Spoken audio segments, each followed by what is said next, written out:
Metal fabricators, let's trace out a faceplate, save a DXF file, and cut it out with a CNC cutting machine.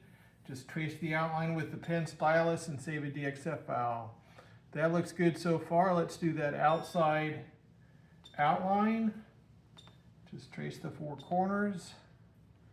There's the outline. Now let's do some rectangles for those inserts.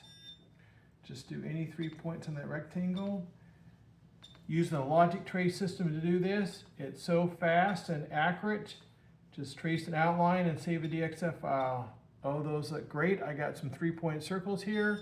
The logic trace system, I can trace any part or pattern, save a DXF file for loading into laser cutters, plasma cutters, CNC routers, anything. There it is. It looks great. Save it and cut it.